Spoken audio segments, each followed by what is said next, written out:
बिस्मिल्लाहिर्रहमानिर्रहीम। Welcome back to my YouTube channel. तो आज मैं आपके साथ करेले गोश्त की इंतहाई मज़ेदार रेसिपी शेयर कर रही हूँ। तो चलिए बनाना स्टार्ट करते हैं। यहाँ पे मैंने 1 किलो के करीब करेले लिए हैं। इनको अच्छी तरह पील ऑफ कर लें और इसको स्क्वायर शेप में काट लें। इनके जो छिलके हैं उनको भी मैं यहाँ पे यूटिलाइज़ करने वाली हूँ। किस तरह और कब करने वाली हूँ ये मैं आगे चल के आपको बताऊँगी। तो यहाँ पे जो छिलके हैं इनको आप एक साइड पे रख लें और छिलकों को आप छोटा छोटा इसी पॉइंट पे आके काट लें। मैं यहाँ पे काटना भूल गई थी, मैंने बाद में काटा। इसके अंदर आप 2 बड़े चम्मच नमक के भर भर के डालें और इनको अच्छी तरह मसल के लगा लें। दोनों चीज़ों को अच्छी तरह नमक लगा लें। नमक लगाने के बाद आप इसको, मैंने यहाँ पे काटा है, नमक लगाने के बाद इसको पहले ही आप छिलकों को छोटा कर लें। तो यहाँ पे मैं 1 घंटे के लिए इसको रेस्ट दे रही हूँ। 1 घंटा गुजर जाने के बाद यहाँ पे छिलकों ने बहुत सारा पानी छोड़ा है और यहाँ पे करेले जो हैं इनके अंदर से भी काफ़ी सारा पानी निकला है। तो यहाँ पे ये जो करेले और छिलके इनको अच्छी तरह मैं सादे पानी से धो लूँगी। तो यहाँ पे सादे पानी से धो लेने के बाद इनको अच्छी तरह निचोड़ना है। हाथ की मदद से आप निचोड़ लें तो बहुत अच्छे से इसको निचोड़ लें ताकि इसके अंदर नमी बिल्कुल ना रहे, कम से कम इनके अंदर नमी रहे। तो यहाँ पे मैं करेलों को अच्छी तरह मैंने निचोड़ लिया है। तो इसके साथ ही मैं छिलकों को बहुत अच्छे से निचोड़ रही हूँ। यहाँ पे आप अच्छी तरह छिलकों को भी अच्छी तरह निचोड़ लें, इनका पानी अच्छी तरह रिमूव कर लें। तो ये दोनों चीज़ें मेरी अच्छी तरह निचोड़ ली हैं, मैंने एक साइड पर रख ली हैं। तो अब चलिए नेक्स्ट स्टेप की तरफ चलते हैं। तो मैं यहाँ पे एक पैन में तकरीबन एक बड़ी प्याली जो है वो मस्टर्ड ऑयल की ले रही हूँ। यहाँ पे मस्टर्ड ऑयल मैं यूज़ कर रही हूँ, आप कोई सा भी ऑयल यूज़ कर सकती हैं।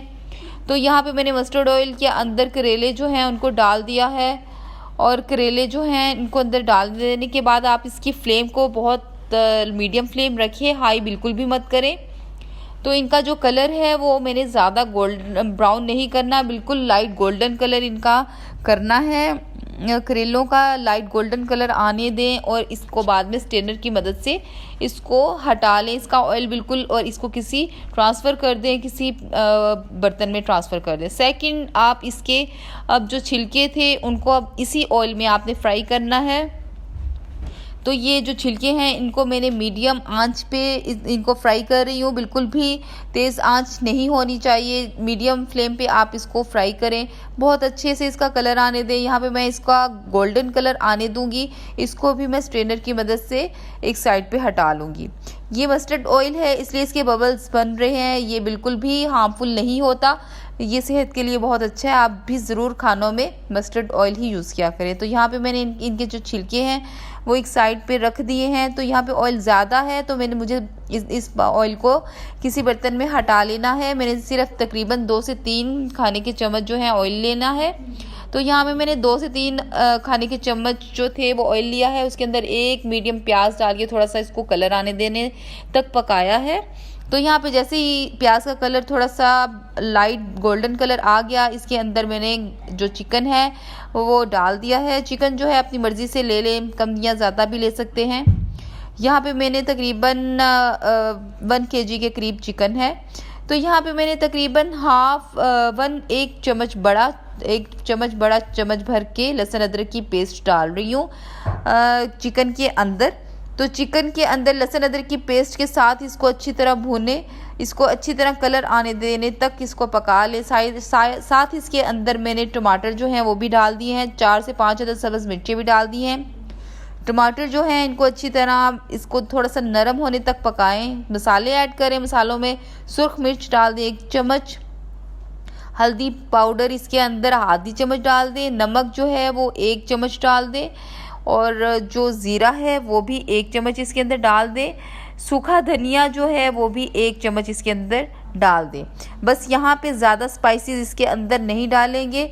इसको अच्छी तरह आप इन मसालों के साथ इसको थोड़ी सी इसकी भुनाई कर दें।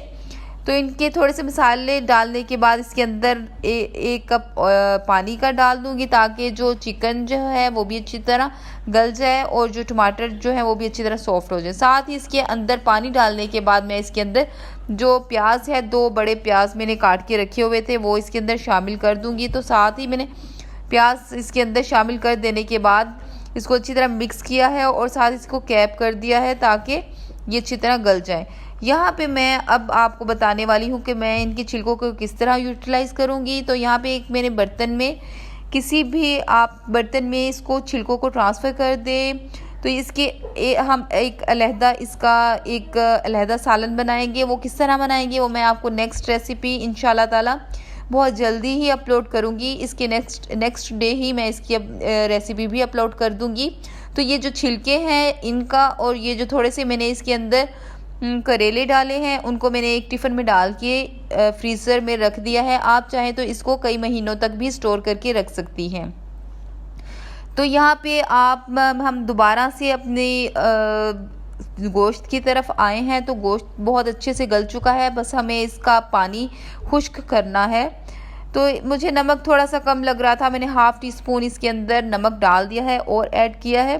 थोड़ा सा इसको ढाँप के पकाऊंगी ताकि जो अच्छी तरह नरम हो जाए जो प्याज है। और यहाँ पे बिल्कुल पानी खुश्क हो चुका है।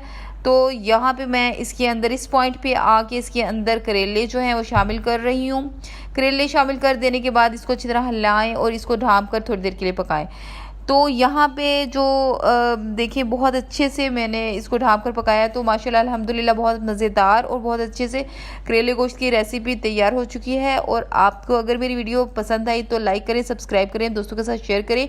इंशाल्लाह नेक्स्ट आने वाली वीडियो में मैं आपके साथ ये करेले की छिलके की जो रेसिपी है वो शेयर करूँगी। ओके, थैंक यू, अल्लाह हाफिज़।